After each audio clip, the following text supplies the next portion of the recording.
రాష్ట్ర municipal engineering, town planning and sanitation workers trade union ఆధ్వర్యంలో మా న్యాయమైన డిమాండ్లను నెరవేర్చాలని నగరపాలక సంస్థ ఎదురు గత 8 రోజులుగా సమ్మె నిర్వహిస్తున్నారు.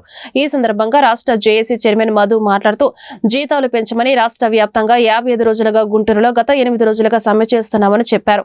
జూన్ 27, 28, 29 తేదీలలో రాష్ట్ర వ్యాప్తంగా ఒకేసారి స్ట్రీట్ లైట్లను ఆపి సమ్మె చేశామని తెలిపారు. ప్రజలు ఇబ్బంది పడుతున్నా రాష్ట్ర ప్రభుత్వానికి ఎటువంటి చలనం లేదని, మాకు ఎటువంటి సమాచారం రాలేదని చెప్పారు. కొంతమంది కమిషనర్లు కార్మికులపై కేసులు పెడతామని బెదిరింపులకు దిగుతున్నారని అన్నారు.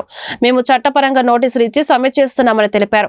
మేము చాలీచారని జీతాలతో జీవనం గడుపుతున్నామని అన్నారు. మా న్యాయమైన డిమాండ్లను తీర్చకపోగా మాపై కేసులు పెడతామని బెదిరింపుకు దిగుతున్నారని ఆవేదన వ్యక్తం చేశారు. మేము దేనికి భయపడేది లేదు. మా కోరికలు, మా డిమాండ్లు నెరవేరే వరకు ఈ సమ్మెను ఉధృతం చేస్తామని హెచ్చరించారు. అన్ని నగరపాలక సంస్థలు, పురపాలక సంఘాల్లో ఇంజనీరింగ్ విభాగంలో విధులు నిర్వహిస్తున్న కార్మికులకి సంఘమైన ఒక సంఘం 55 రోజులుగా జీతాలు పెంచమని సమ్మె చేస్తూ ఉంది. అలాగే మేము కూడా 8 రోజులుగా సమ్మె చేస్తూ ఉన్నాం. జేఏసీ ఏర్పడి నేను జేఏసీ చైర్మన్గా, రాష్ట్ర జేఏసీ చైర్మన్గా ఉన్నాను. మొన్న CDMA కార్యాలయం ముట్టడి కార్యక్రమం కూడా చర్చలకు వెళ్ళలేదని CDMA కార్యాలయం కూడా ముట్టడి కార్యక్రమం చేశాం. ADMA గారికి సమయం ఇచ్చి మీరు కనుక మాకు 27వ తేదీ కనుక మాకు సాయంత్రం కల్లా మీరు మాకు చర్చలకు పిలిచే సమయం కనుక మాకు డేట్ కనుక ప్రకటించకపోతే స్ట్రీట్ లైటింగ్ ఆపేస్తామని చెప్పినని ఆపి రాష్ట్ర వ్యాప్తంగా 27వ తారీఖు నుండి 27, 28, 29 ఈరోజు కూడా స్ట్రీట్ లైటింగ్ ఆపుతాం. మొన్న కూడా స్ట్రీట్ లైటింగ్ ఆపేసాం రాష్ట్ర వ్యాప్తంగా ఒకేసారి. అయినా కూడా ప్రభుత్వంలో ఇంతవరకు చలనం లేదు.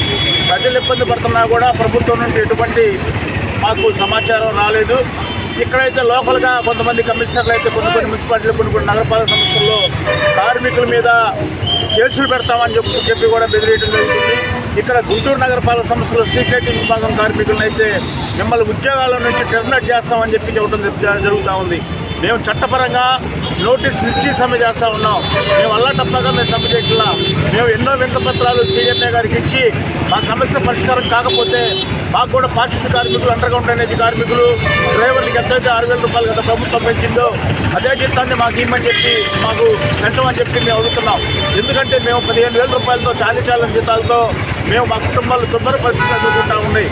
కాబట్టి మాకు జీతాలు పెంచమని చెప్పి, అందరూ సమానంగా జీతాలు పెంచమని చెప్పి మేము ప్రభుత్వాన్ని అడుగుతుంటే ఈ న్యాయమైన డిమాండ్లు ప్రభుత్వం తీర్చకపోగా మా మీద బెదిరింపుల ధోరణిలో కేసులు పెట్టడం, కొన్ని మున్సిపాలిటీ అధికారులు కేసులు పెడతాం, రిజర్వాయర్ల దగ్గర పోలీసు బందోబస్తు పెడతాం, ఇట్లాంటి చర్యలకు పాల్పడుతూ ఉన్నారు. మేము దేనికి భయపడే పరిస్థితి లేదు. మేము మా